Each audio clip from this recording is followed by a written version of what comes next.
There's a place called a gin mill way down in the slums. There's a place called a gin mill way down in the slums. My baby goes that night and stays till the morning comes.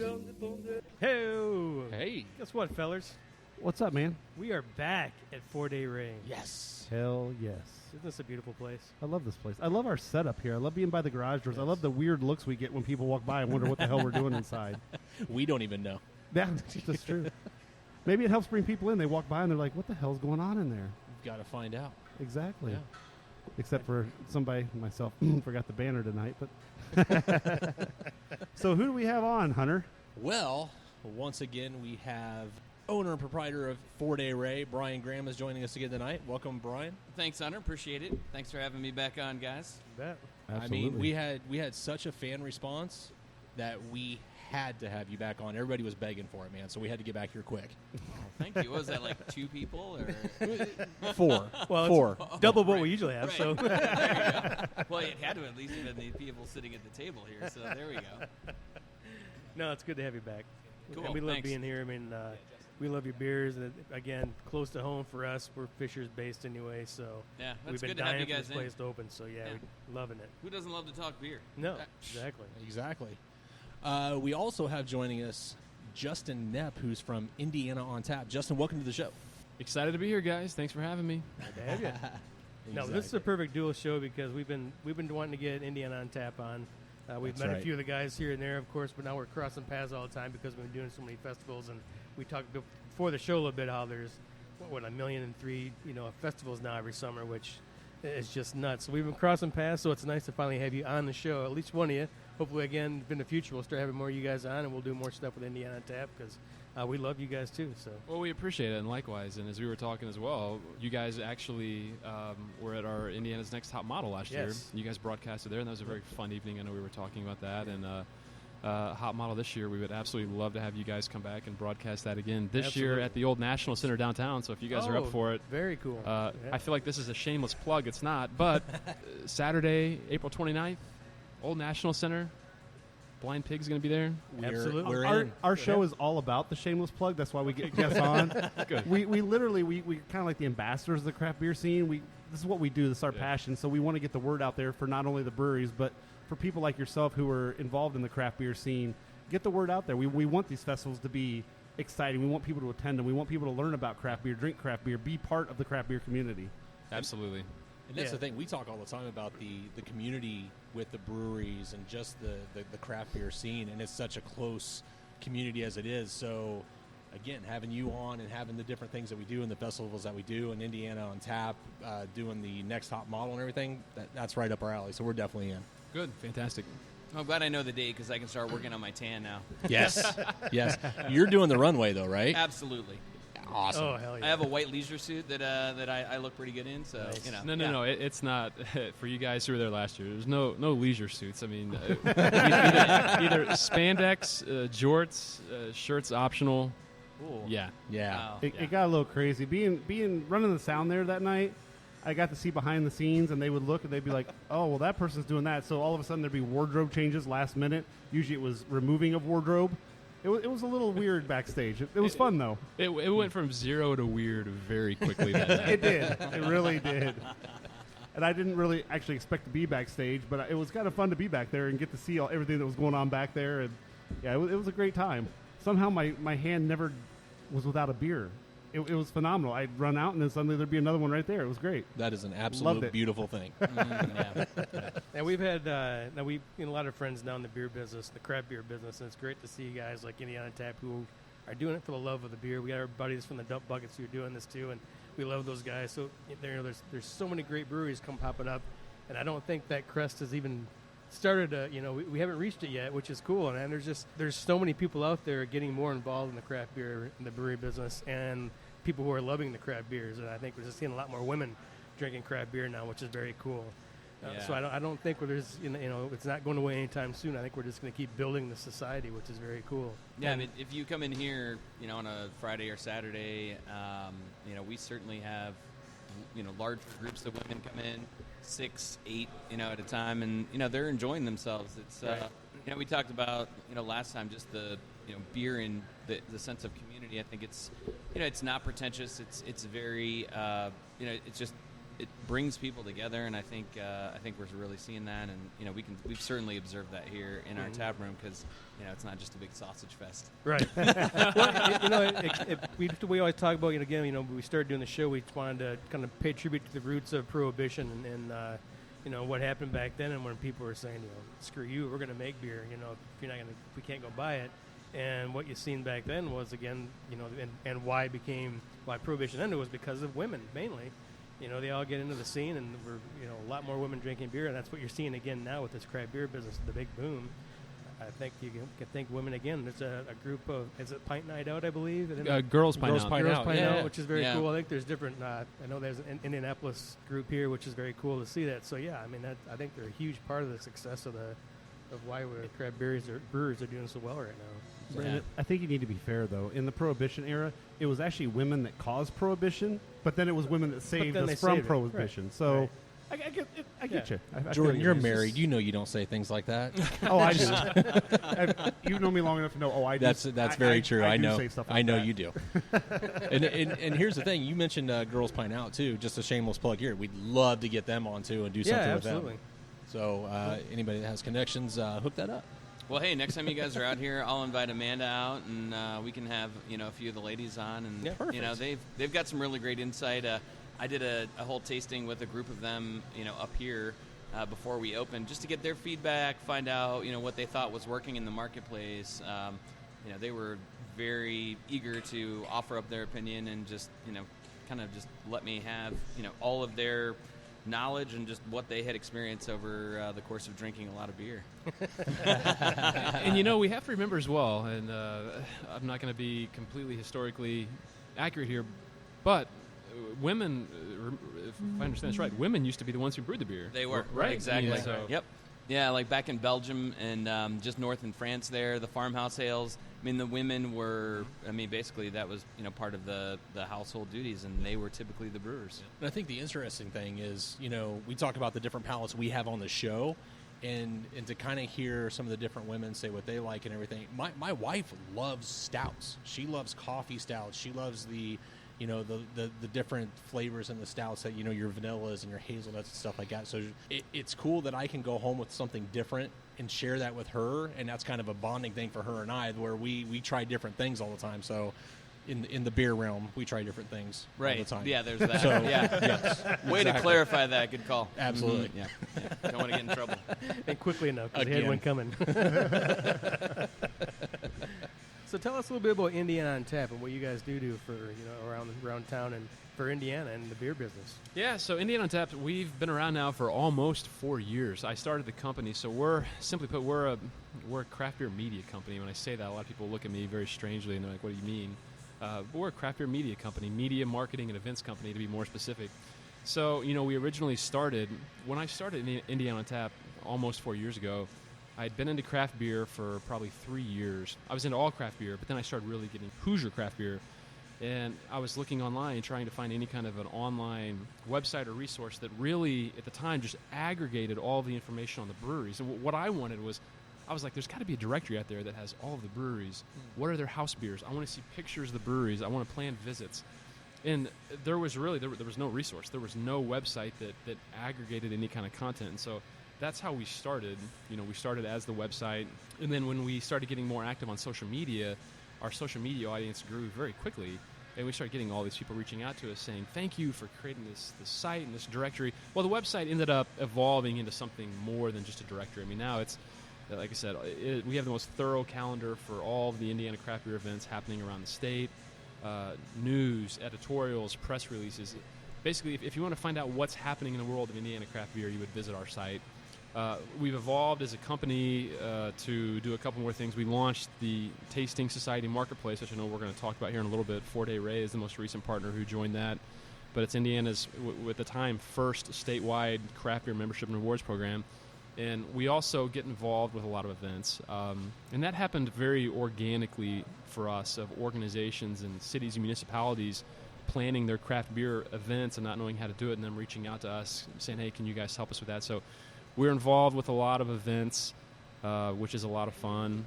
But I feel like we've really only scratched the surface. There's a lot of things that we still want to do, and clearly Indiana craft beer is still on the rise. Yeah.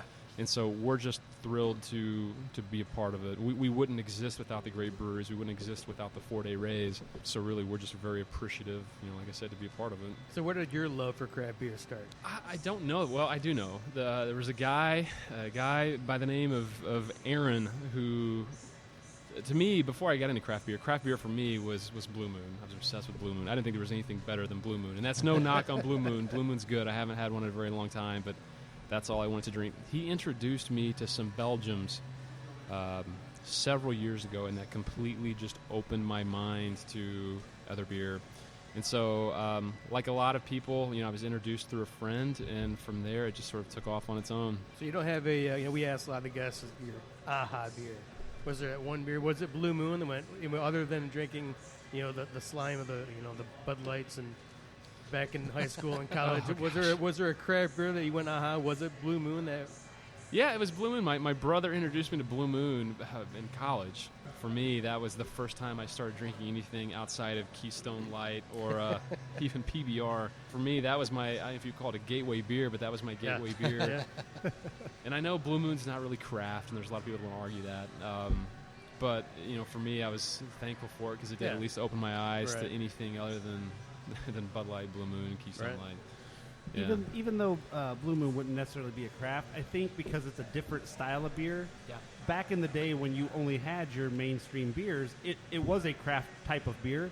At least it was a craft type of flavor. Well, I think he said it perfectly. It's the gateway. Yeah, that gateway exactly. Beer. So right. I don't knock those beers because they got you on the right path to what you're drinking now. Yeah, for sure. And that's what we try to do on the show is we say, hey, give craft beer a chance. Let us tell you something simple to start with and then build from there, which is kind of what you do with Blue Moon. You started there and then you're like, wow, okay, now I know there's something else out there. What else is there? And the journey begins. Yeah, I mean, for a lot of people, I think those blondes and those wheat beers, I mean, that's a gateway beer for a lot of people. And I think every brewery sort of tries to make at least one of those very approachable beers because you're inevitably, and Brian, you could probably speak to this, you're going to get people in here who've probably never tried craft beer before, and you don't want to intimidate them with something that they just are scared of. And so having some of those more approachable beers like a wheat, obviously it's good for everybody.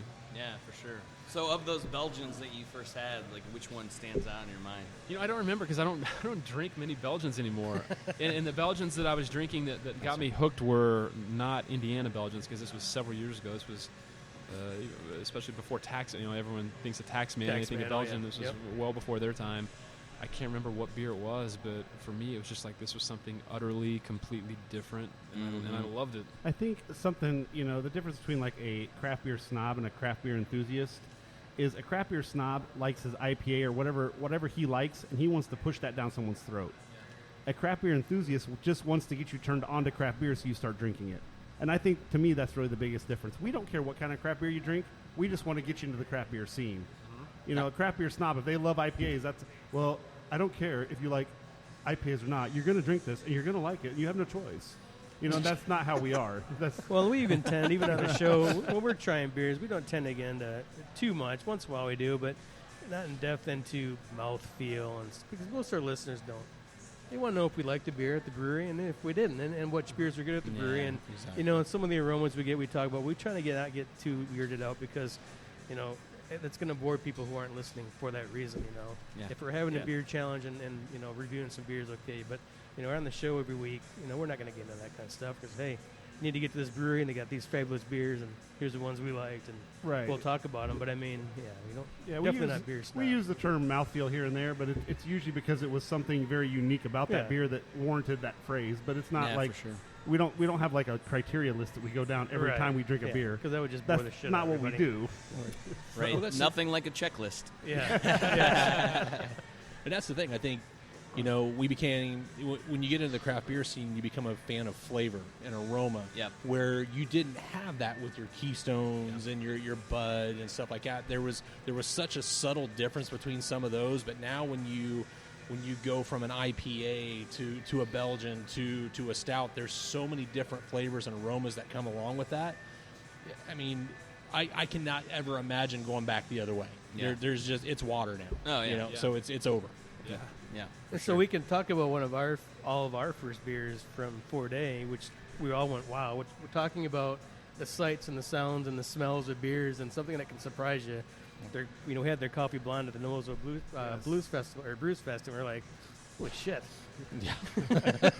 It's not what I was expecting, but holy crap, that's delicious. Well, I mean, and I think every one of us loved it from the start, and you guys are still drinking it, and I'm having the ale stout today, but I'll be going for coffee blonde later on because it's just such a beautiful beer, and it's surprising when you look at it and then taste it. Yeah, and I remember that day because you guys came up and you go, hey, 4-Day Ray's here, and I'm like, oh yeah, that's a new place going in Fishers. I was like, we need to go over there and talk to those guys. Brendan comes up and he goes, hey Jordan, they have a coffee blonde. I'm like, oh shit, I gotta have it, I gotta try it. And then I had it, and I've been hooked ever since. And I'm not, unlike Jordan's a big coffee drinker, I'm not a huge coffee guy. I love my stouts and nice tries. Now, again, one of the reasons I love 4-Day, I love that. It used to be inaugural, now it's now Mofo Rising. I just love it. It's such a clean, bitter, dry, beautiful stout. I just love it. But you love the coffee stouts, but I had that coffee blonde. There's so much creaminess to it and a different texture. And it's a great beer. I love it. No, thanks, guys. I've actually got. It's enough about you. I've actually got track. Right. Yeah.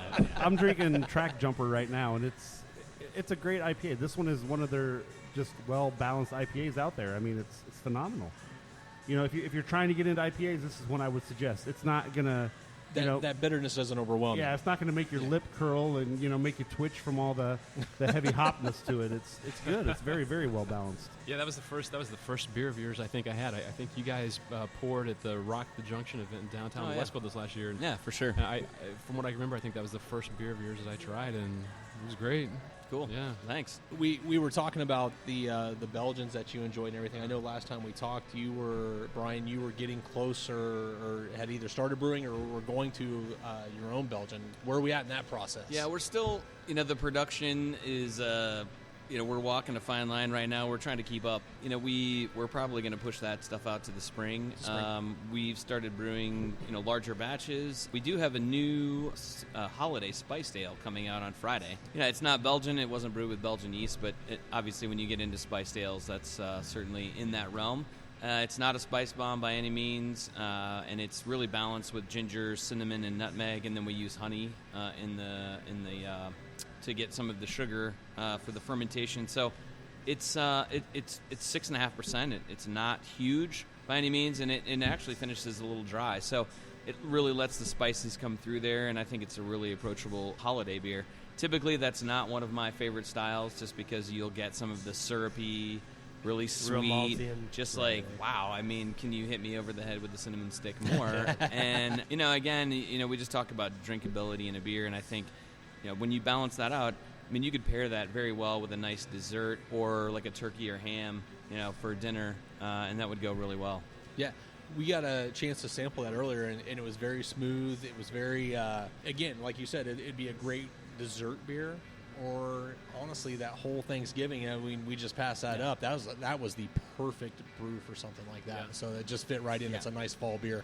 Thanks, Hunter. We missed it by a week. I know it's tough. Next year we'll get it right next year. It'll come out on Black Friday or before, and it'll be all good. Right? All good. Hey, what are you calling that one, by the way? It's called Snowshed. Snowshed. So Snowshed is a structure that's built to prevent areas where there's frequent avalanches along railways where snow removal is impossible. Right. So they'll build a structure over the tracks to allow the snow to come over the track, hence the word snowshed. Perfect. Yeah. Very cool. Awesome. And we actually were lucky enough to sample it a little while ago, and I thought it was phenomenal. Thinking about getting a growler for Christmas Day, really. Yeah, and typically, Brian was saying, a lot of those are, that style, typically they're real malty and thick and heavy, and that wasn't at all. It's a very approachable beer. One you could drink all day, so definitely cool beer. I'm going to have a full glass on Friday.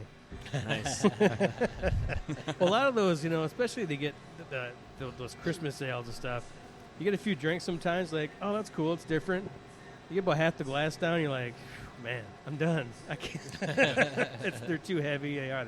They're just too much sometimes. It's overpowering, but the Snowshed is definitely an all-dayer. So now, is that this Friday it comes out?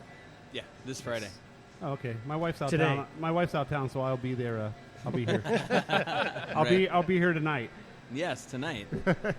I don't know if any of you guys came in for the Firkin. Did anybody stop? No. Oh, you missed it. I was out of town. work retail, and we're in the middle of. there. Yeah, no, I wasn't The here. New Mexican chilies and the ancho and the porter. Oh. I stopped on the way to Michigan because I was like, I'm stopping before I get up there because I'm not going to miss it. And I'm glad I stopped. It's delicious. And it's gone? Thanks. Yeah, it's gone.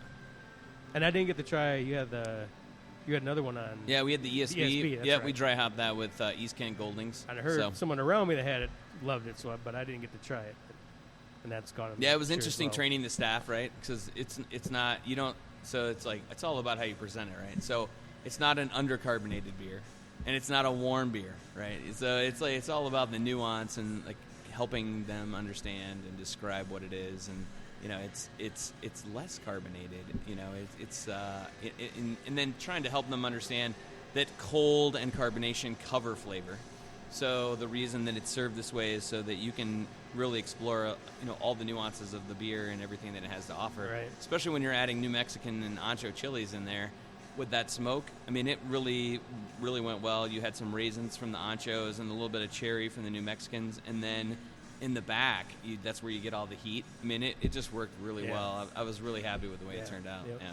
So that's a nice segue to a question I've always had. So anytime you have a new release of beer, you got to get the staff familiar with it. You got to get them acclimated to it. So what is that process like? I mean, do you just have them all taste it and you explain what you think obviously the characteristics are, but you let them form their own opinion? Because obviously they need to be able to convey that to the guests, right? Mm-hmm. Yeah, exactly. Yeah, I mean, you have to have someone taste it. I mean, they have to experience it. You can explain it and try to help them, pick out the different flavors and what they're tasting, and then let them go out and sort of, have their own vernacular for it and sell it to the guests. I mean, they may or may not like it. I mean, I don't know, but when you're serving something like that, it's just important and to give them some background too and some knowledge about it, because someone's going to ask. It's like, and I told them I was a little bit overbearing on this part, but I'm like, hey, look, if you don't tell someone that it's this is lighter in carbonation and it's going to be served at an elevated temperature, and then someone orders one and they bring it back because it was flat. This beer is flat. I don't want to drink it. Like, you're buying it, right? Because it's your responsibility to set the expectation from the guest that, hey, this is an English type service. This is what we're doing. This is why it's served this way. And then you have to give people that opportunity to know what's going on. So, yeah. Well, it's so important because I bet you guys have all been there. Like, you've walked into those restaurants or those craft beer bars and you ask the server, hey, tell me about these beers, and sometimes they just look at you like a deer in headlights and they don't know what you're I don't drink craft beer. Yeah, I get that a lot. Like, when I go into a brewery, the first time I came in and had dinner here after you guys had opened, Brian, I mean, I specifically remember asking the server, I don't remember, I was like, what do you like? Like, I'm looking at the beer menu, what do you like? And I forget what she told me, but she had a very great opinion. She's like, well, I like this and here's why. And I was like, I will try that. And I wish we could see a little bit more of that. As common sense as it is, I feel like sometimes you don't see it enough. Oh yeah.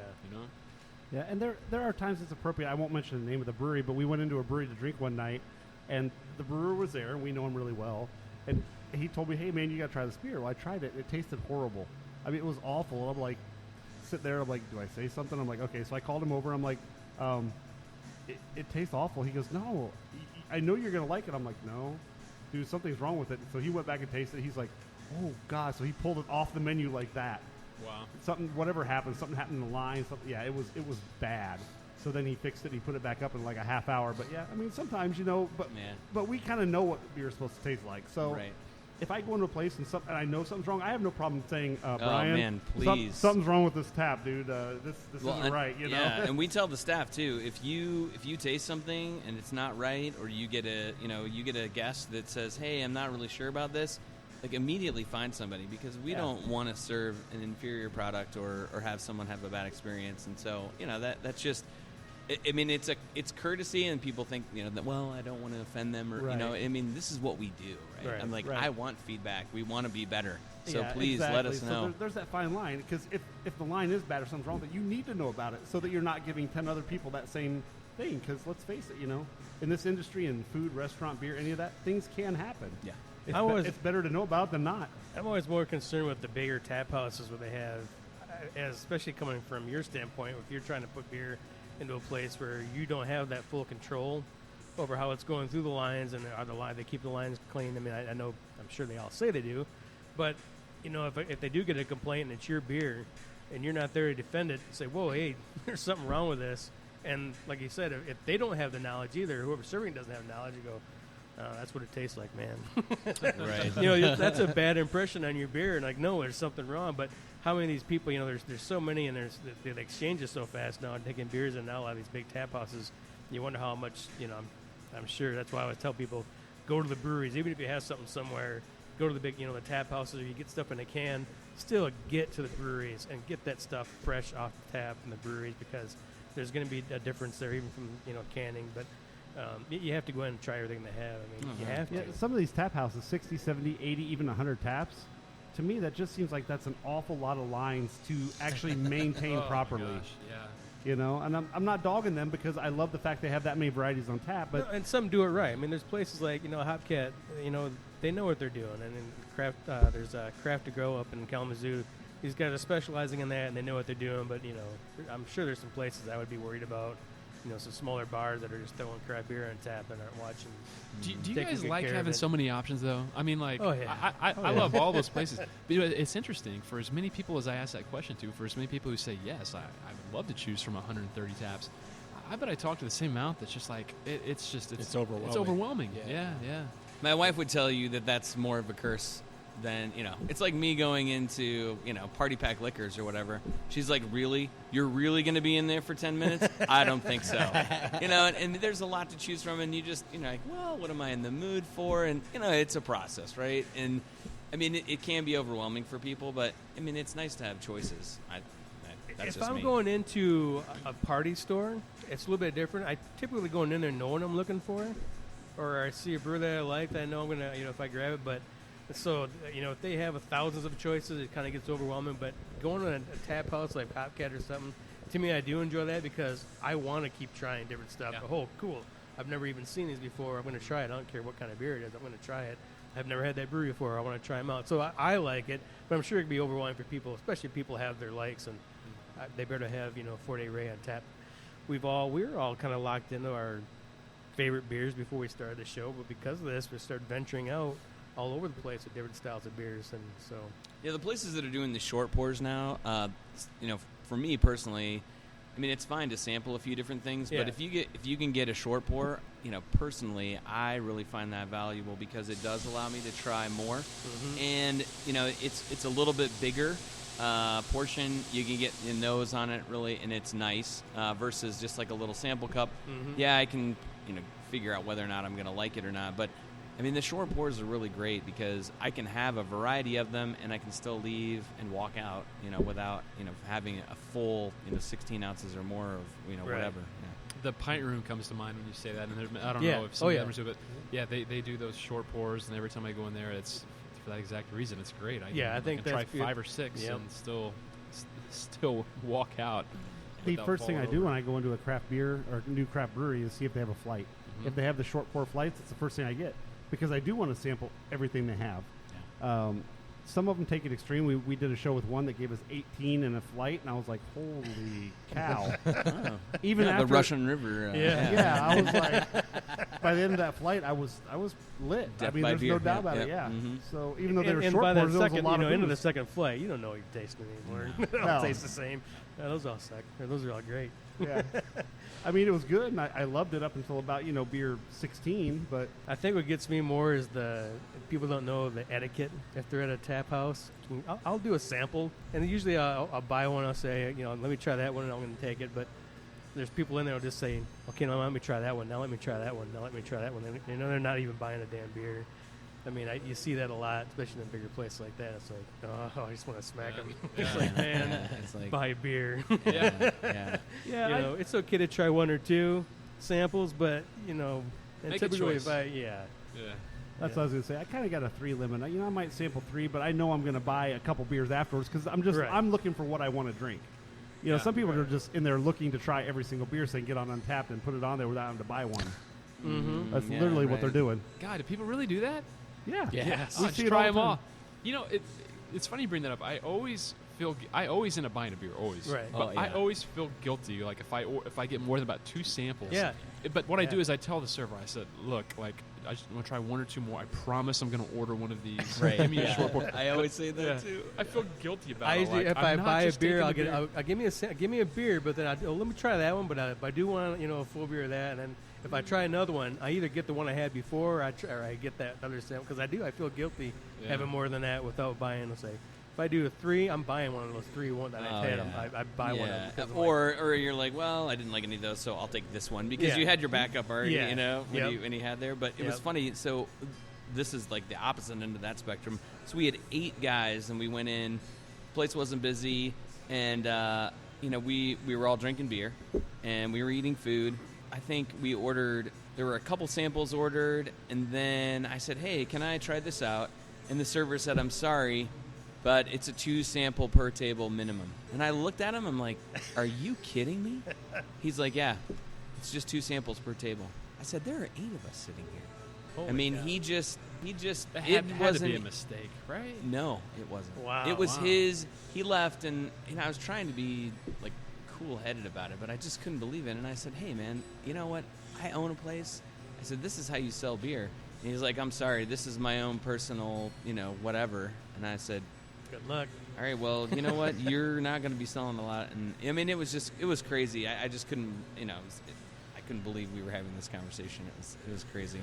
Well, they say the craft beer audience, especially in Indiana, has just continued to get smarter and smarter and smarter, Right. and especially smarter when it comes to they're only going to continue to drink quality beer. But to that point as well, like that will catch up with them. Like craft beer fans are not going to put up with that. I wouldn't think for much longer.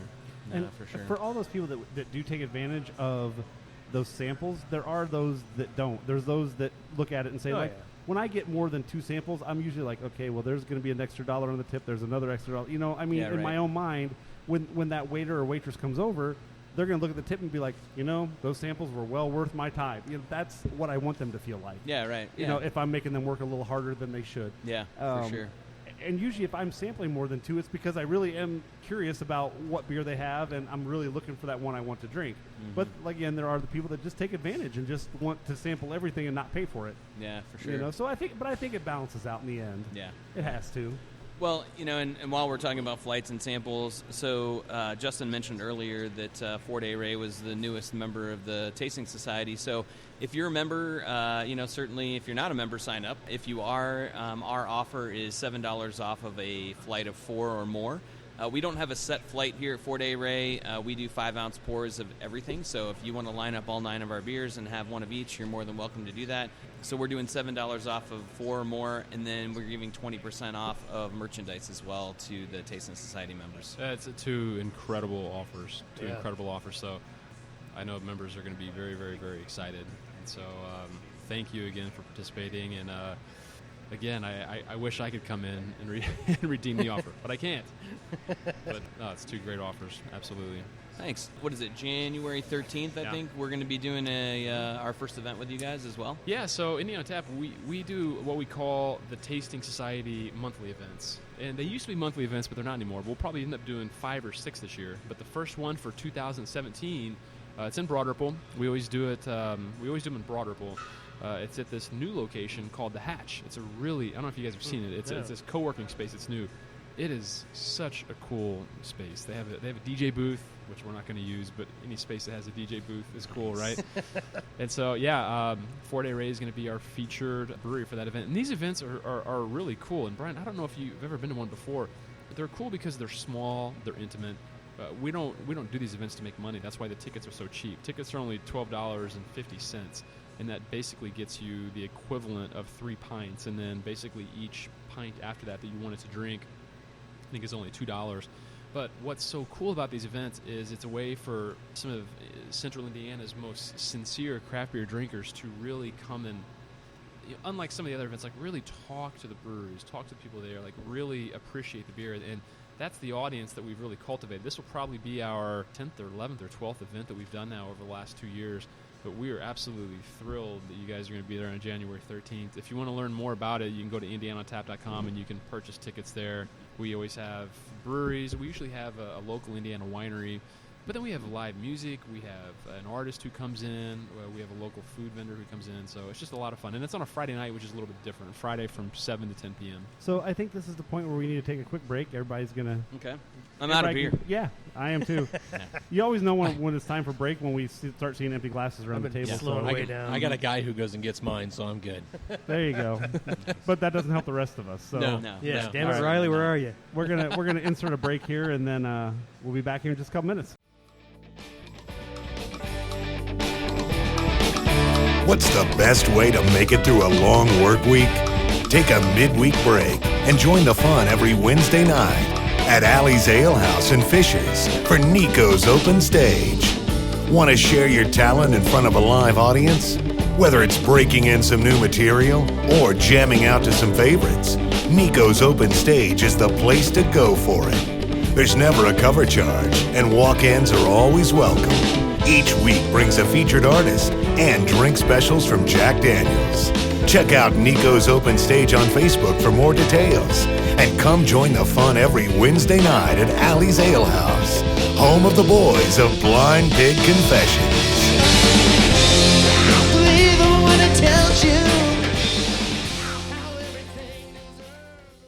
I'm Busey. This is Chili from Dos Ringos. You're listening to Blind Pig Confession. Woo! And we're back. Sorry about that. We took a quick break. We needed beer and to pee and to smoke and to make sure we wash our hands. Because everybody needed to know that. Well, if you don't wash your hands, apparently Brendan gets very upset. I get angry. Well, as well he should. I have to agree with Brendan on this one. Well, hold on. Let's back it up.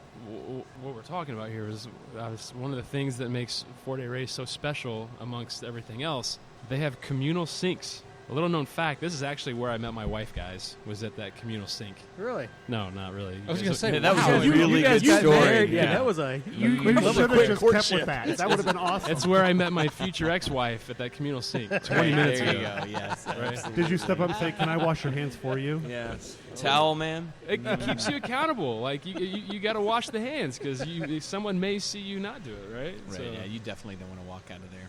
And there's a camera there too. So, and if there's any, it's the accountability sink. outside of the bathroom, not inside the bathroom. The camera is not inside the bathroom. I just wanted to make that clear.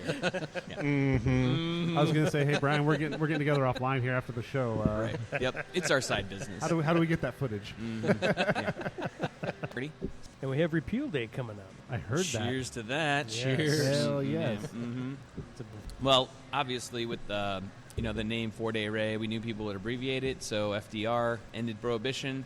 So we were going to do $4 pints on that day, all day. So definitely come in and raise a pint with us. We'd love to have you in for a beer. Nice. Yeah. Yeah, it kind of seems like right up our alley. Yeah. Just a little bit. Yeah, we need to do we were talking too. We haven't done a history show in a while. It's been a while because we've been so busy going to breweries. We need to do a history show sometime, and this would be again at one of our future visits to 4-Day. We have to we'll do a history show here.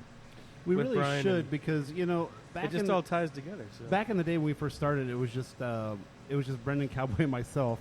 It was more or less just Brendan and I going back with history facts, and Cowboy being like, "Can we just drink? I don't really want to talk about history." Nice, yeah. Mm-hmm. He was not the history buff kind of guy that we were. But he drinks well. He does. He's a great drinker. God love him. Hey, my 1-year anniversary of being a pig just passed, too. Did it really? It did. Already? It did. Yeah. Wow. Yeah. Congratulations. Thank Do you get you. it like a mug or a No, I koozie get or a anything? pin. Oh, so a pin. Nice. yeah, I mean, you get a pin for every year you've been a pig. So this is now a new thing that we're just starting. So It's just hard for me to fathom that we've actually been around as long as we have. I mean, it's been well over a year and a half now. Doesn't and seem like it. It doesn't. It doesn't It's seem grown like it. so fast and so quick that Everything. Excuse me. Everything just took off so fast that.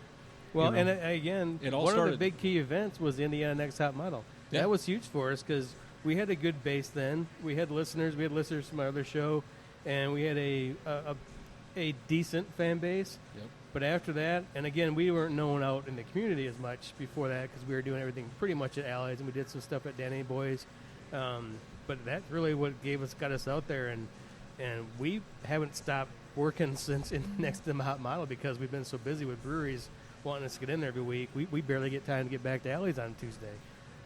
which is a good problem to have. So. I mean, I agree, but I disagree. I really think it was the emergence of Hunter. No, it was that next really, top model. It was Hunter.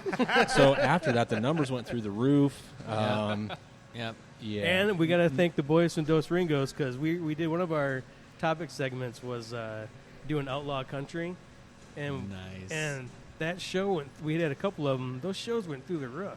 Yeah. And we don't know why, but they were fun, and those guys are fun. But those shows went through the roof, and again, we it's fun every week because we get new, wherever brewery, and we get new listeners, and they stick around, which is nice. So, oh, that's cool. Yeah. Have you guys ever? I mean, do you ever take questions during to? We answer haven't that? yet. Have you done that? We haven't yet. That would be interesting, but maybe not. I don't know. Well, we had this segment we've been playing with where we actually ask questions. The pigs can answer too. We've called it the confessional, and it's almost like a small game of truth or dare. So interesting. And the more you drink, the more interesting it gets. So that's nice. So next time we're here, we'll do a topic show, and maybe we'll bring that out. Welcome to the confessional. I won't wear my lingerie that day, just in case the off question just comes up. Right? Maybe you should, because that may just happen to be the question you draw out of the hat. Okay. Well, cheers to that. Are you wearing women's underwear? Ooh. True debate. Damn, busted. Yep, for sure. So what does Indiana on Tap have coming up for us? Spring. Do you guys already have pretty much we were talking a little bit before we started that. You guys pretty much now know what you're going to do next summer. Yeah, this is great because it's this slow season going into the holidays. No, for us, the event season for us kicks off again January 13th, Friday the 13th. Oh, nice. Spooky. Beautiful. With featuring 4-Day Ray Broderable. We were hired by the city of Lebanon to do their first ever. The mayor reached out to us. By the way, the mayor of Lebanon, incredible guy. He's like 26 or 27. He's very young, very smart. Oh, wow. Yeah. Yes. Great guy. They hired us, and they want to do. We're doing an event that'll sort of, I guess, officially kick off our festival, our event season, February 25th. It's called Savor Lebanon, in Lebanon, at the Boone County Fairgrounds. But it's a craft beer, wine, and food festival that we're putting together for them. And then there's a little bit of a lull until next top model, which we were talking about, and then we have a series of other events that take us through the rest of the year. But I'm just really kind of enjoying this little bit of a holiday break right now, to be honest. I bet. Yeah. Events, man. They're a great time, but there's so much planning that goes in ahead of those that you're glad when it arrives and you can have a beer and just enjoy it. But there's so many details. And you know what? We should talk about this because we were talking about this earlier, and we fully acknowledge too. I mean, there are so many events, and it's a good thing. I think you have to start. At least we have more realistic expectations for those events that we are a part of, just because there are so many. I mean, and so many choices that people have every single weekend. I mean, when you get into the spring, summer, and fall, here in Indianapolis alone, there's 3 or 4 events going on every weekend. Yeah. But I think the good ones, the interesting ones, will stick around. So you might see some of them start to go away. But again, I guess it's a good problem to have, right? Exactly. Yeah. Rather have this type of problem than the other way around. Yeah. Well, I don't know when did it start happening. I mean, I guess maybe about 3 years ago, 2 years ago is when it really started picking up. Yeah. Yeah, because they had Winterfest, and then there was nothing, until spring, early summer. Yeah. Now it's almost nonstop. It's a little bit low during the Christmas season, but yeah, it's nonstop. Again, it's great for beer lovers, but it's got to be hard for the breweries to. You got to pick and choose, and you want to get out to all of them because you want to be out in front of everybody all the time, but you can't do that. Yeah, we're really excited about Winterfest. Obviously, I mean, this is our first guild event that we've been able to participate in, so it's going to be a lot of fun, and I'm really excited about it, and just be there and talk to everybody, and just introduce them to 4-Day Ray. So, I think it's going to be a great event. We're going to bring a ton of people with us, and we're going to have Prince Igor, and we'll probably have Snowshed, and maybe a couple other tricks up our sleeve when we get in there. So, I'm really, really excited about being at that event this year. I would imagine an event like that, it's probably equally exciting for the brewers to just what a great opportunity to go catch up with all your friends, all the other breweries that you know and have worked with and spoken to. Yeah, there's definitely the camaraderie there. Mitch is from out of town, so it's he's been working here like a dog. We're trying to keep up with everything, and so I'm excited for him to just meet people. And guys have stopped by. The guys from Triton, John's been here, and Eddie and Scott from Big Lug have been here. So guys are popping in, and so it's all good. And they're stopping in just to see how things are going and whatnot. So that's fun for him to meet these guys locally. And like you talked about earlier, that it's a really tight knit community, and everyone's here to support each other. So that's awesome. Well, that's one of the cool things in Indianapolis. We're not seeing otherwhere. Yeah, there's a lot of festivals, but a lot of other places and cities, even the big, well-known breweries that aren't embracing it like Indianapolis is. And there's festivals all over the place, and everybody wants to have another one at their place. I mean, which is cool.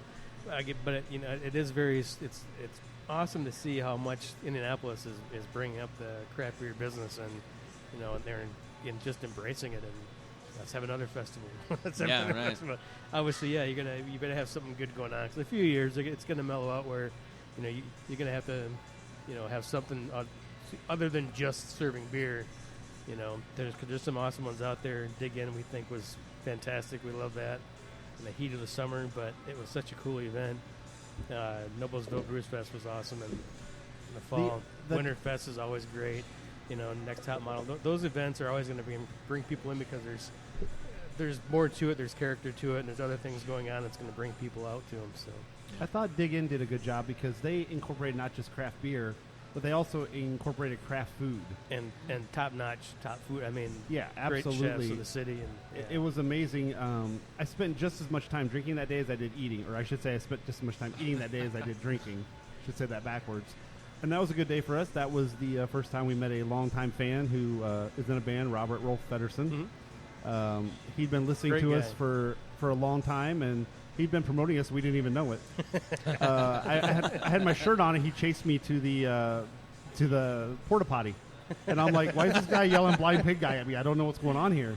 He's from up north, right? Yeah, he plays absolutely. at Burnham up in Michigan He plays City. at Burnham. Yeah, he's in love with the craft beer, and he plays at all the craft beer breweries, and great guy. So I follow him online too, and he's very involved on social media promoting craft beer. Yep. We filmmaker Jonathan Hoyt did the documentary recently called Hoosier Brew. I don't know if you guys saw it. It was amazing, and we sponsored their premiere, their release at Flick's Brew House. Oh, nice. And what was it? It was Robert, right? Mm-hmm. Robert. He drove all the way down from Michigan City just to come to the premiere, and just because some of his original music was featured in it. But this was on a Tuesday night, and so I was like, "Well, this guy is a real hardcore." Awesome. He's Indiana all over the fan. place. Yeah, he is. He's all over the place every night. He'll play anywhere. Great guy, a lot of fun. Yeah. We met him had him on the show at Metazoa, and he's just him and his wife are both great people, and he loves to push like we do. He just has a love of craft beer, and he wants to push it. And he plays at all the breweries. And hopefully he'll be at our event on the 20th. Yeah.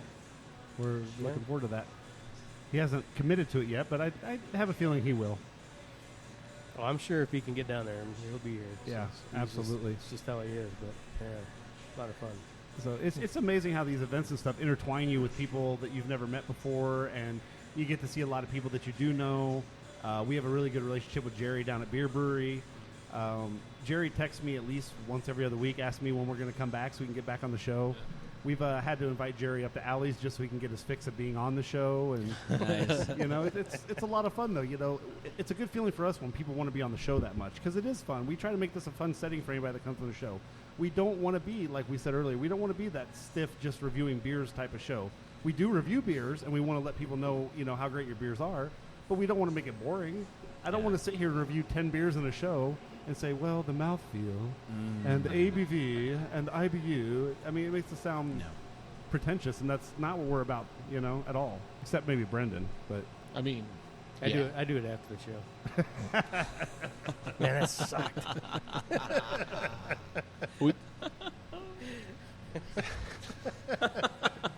I'm just still laughing at the.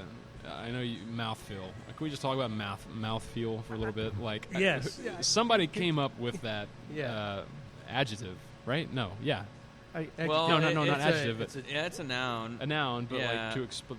like the mouthfeel, an adjective to explain the know, mouthfeel. it's legit. I mean, if we wanted to go that, down that road, it's very legit, but you have to be involved because most people aren't that involved with But their what beer you can't do drinking is you just can't throw out the word mouthfeel and then have no substance to it. Right. Because you could take the conversation a lot of different places. Thank if you. Just throw out the word Yeah. mouthfeel. I really like the mouthfeel on that one. Mm-hmm. Remember when we had a Nikki Reed on, though? Remember her word?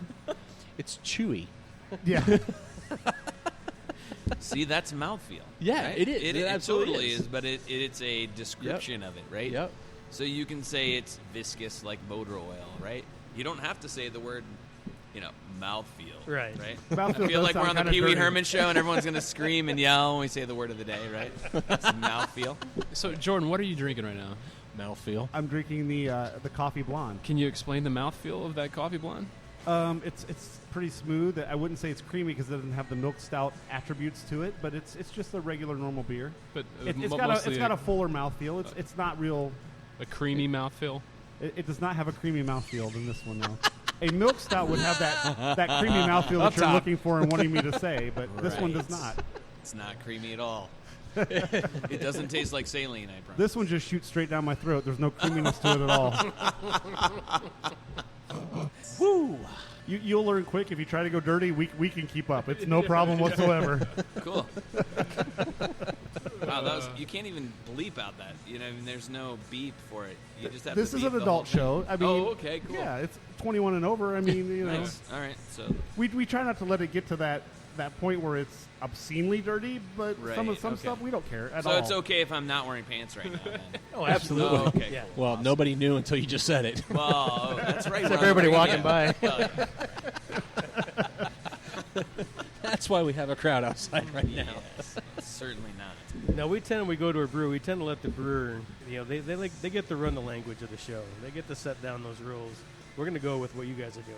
All right. At Alley, it's a little bit different. We tend to get. I don't think we're bad at all. Not raunchy. That's No, after if we try to do more than one show a night. The second show is usually Second show maybe never airs. PG-13 kind of R. If we do a third show, it's usually completely unairable, even by hidden night standards. Hey, when fun you of do that. show number 3, can you let me know? 'Cause Absolutely. I'd love to be there. Well, for so we do. That would Yeah, be we fantastic. put those in after hours. We don't tell anybody they're out. They're just there. They You just can go find show them. up one day. Right. But those are fun shows. It's the super secret code to get into that. Yep. Mm-hmm. Yep. It's like the saloon doors you have to walk through at the video store where the triple X stuff is. You have to have behind the there. password. Yeah, nice. Mm-hmm. Good call. Yeah, and I think Brian, you can tell that the atmosphere is a little bit different the second time we come out. The first time we were very serious. We were all about 4-Day Ray. We were all about you, what was going on, because we want to get that information out to our listeners the first time. Oh, I appreciate that. Now we've been here, so now we can cut up a little bit more. It's a little more relaxed. Absolutely. We just have fun with it. Yeah. And that's how we kind of do it. And we usually tell people, and I think we told you the first day, okay, this is all about you. This is about the brewery. If we come out again, though, we'll cut loose. We'll let loose a little bit and have fun with it. Because, We'll talk about mouthfeel. Yeah, Right. because that's So that's what we do. How we do it. That's going to be a topic next. That's all. The whole topic is just going to be mouthfeel next week. I think. Yes, that would be awesome. I think we should do a show about terms that sound dirty but really are not supposed to be. Mouthfeel being one of them. I like yeah, that. that could definitely be. In And there. I That'd bet be there's. I know there's several others I can't think of at the moment. Mm-hmm. Or if you wanted Uh-oh, to here make we it go. a really adult show, I am hearing reports that some of Indianapolis's gentlemen's establishments, strip clubs, are starting to serve a lot more craft beer. Really? That could be an interesting topic. It could be, and we'll have to do market research on that. Yeah. Yeah, absolutely. Can you explain mouthfeel? You're a cart right now. Welcome to the stage, Heaven. She loves IPAs. Wow. Yes, I like that. So a craft beer strip joint where you say what she likes. No, I'm being Beer-wise. serious. Like, I'm having people telling me that they've gone to certain places. Hey, did you know that so-and-so is now, they've got a decent local selection. I'm like, really? That's interesting. Right? It is That interesting. just shows how much it's coming around. I mean, that really does. That's huge. Now on tap at the Red Garter, 4-Day Ray, only $23 for a pint. Yes. Yep. If you'd like to buy Peace a pint, she likes Reds. She likes Dune, right? Yeah, there you go. Yep. Another beer term just popped, bunghole. There's another term that should be innocent but is considered dirty. Yep. It popped right There in you my go. head there. I'm sorry. There it I is. just- Yep, the bung. the bung. The Yep. bung. Don't let it hit you in the eye. Get your bung out of my bunghole. I'm not ready for it yet. Yep. I don't get it. I mean, yeah, good. Good for you. There's some things you just need to be okay with, and that might be one of them. Absolutely. Hey, you only live once, man. You know, you got to have fun with it. Right. I'm going to be quiet now and enjoy my mouthfeel. So I'm seeing a, You and me both. I think I'm seeing a bright future. I think we see a lot of shows coming up with Indiana on Tap, and I think they're kind of on our humor basis, and so I think we can work with these guys. I think. Hey, I'm really glad that And- we could, bridge that gap tonight. You Yeah. know, that's awesome that you've never been on before. So that's No, cool. and that's a great segue back to Fort A Ray. This is clearly where we are. For anyone who hasn't been here, get here. This place is amazing. The beer is great. It's beautiful. But me especially, I was so excited. So I'm a Fishers resident. I've lived in Fishers now for 5 or 6 years. Oh my gosh, man! I have been so excited ever since the announcement. I'm trying to think when the announcement came out that you guys were actually going to be breaking ground in Fishers. How long has that been? It was probably January timeframe or so. I mean, it might have been before that because there was, we just went through the whole process with the city and trying to identify the property and that kind of thing. So, I mean, it may have been as early as October of last year. Wow.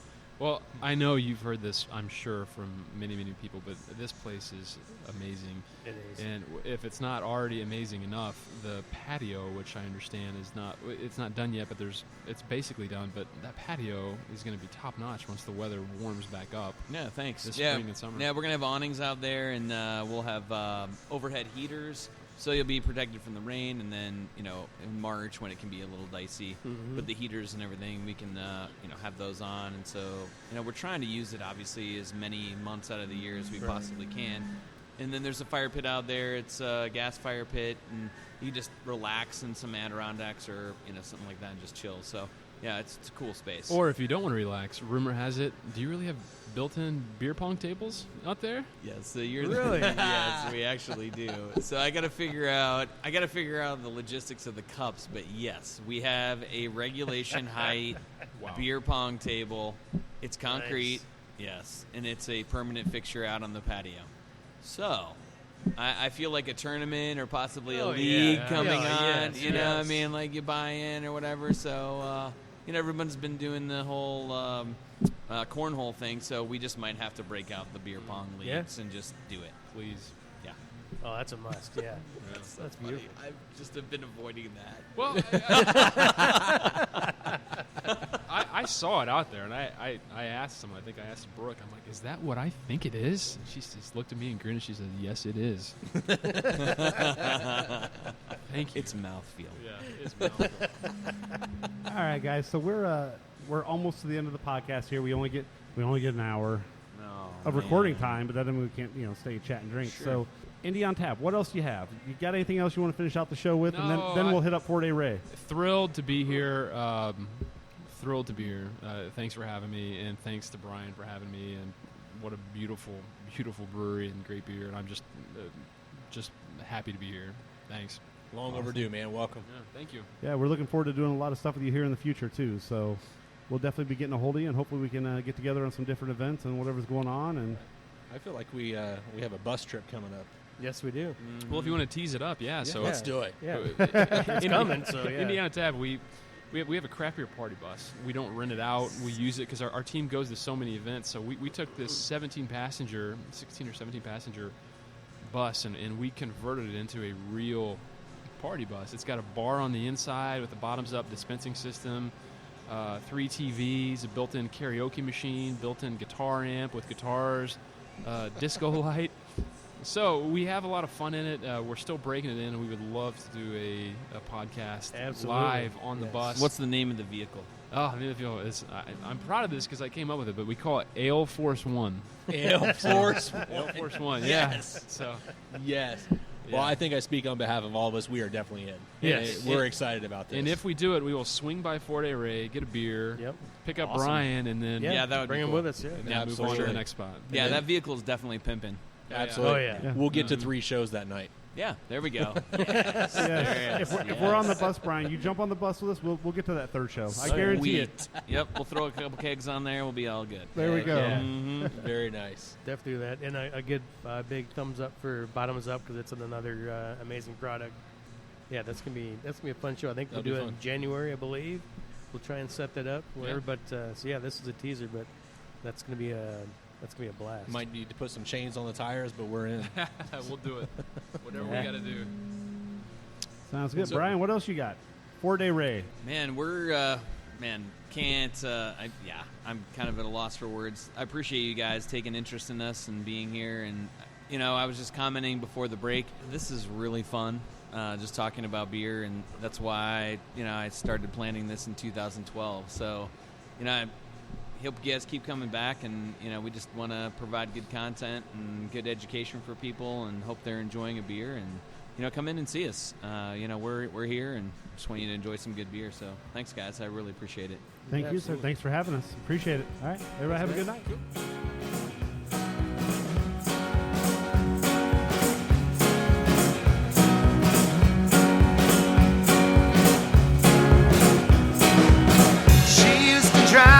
A Grand Am that was black, 100 miles from her house there and back. Big curly hair and a blue jean skirt. Back then she wore a Bon Jovi t-shirt. Well, my Terry Ann, my Terry Ann, my Terry Ann, well, she never was a fool. She graduated from secretary school, got a good job in Chicago. Her and her sister Joanne, who we call Joe, yeah. My Terry Ann, my Terry Ann, my Terry Ann, my Terry Ann. A city girl from a small town. I swear I've never seen that woman wear a frown. She wears a smile wherever she goes, and how I got that girl, well, God only knows. But my Terry Ann, my Terry Ann, my Terry Ann, my Terry Ann. Come on!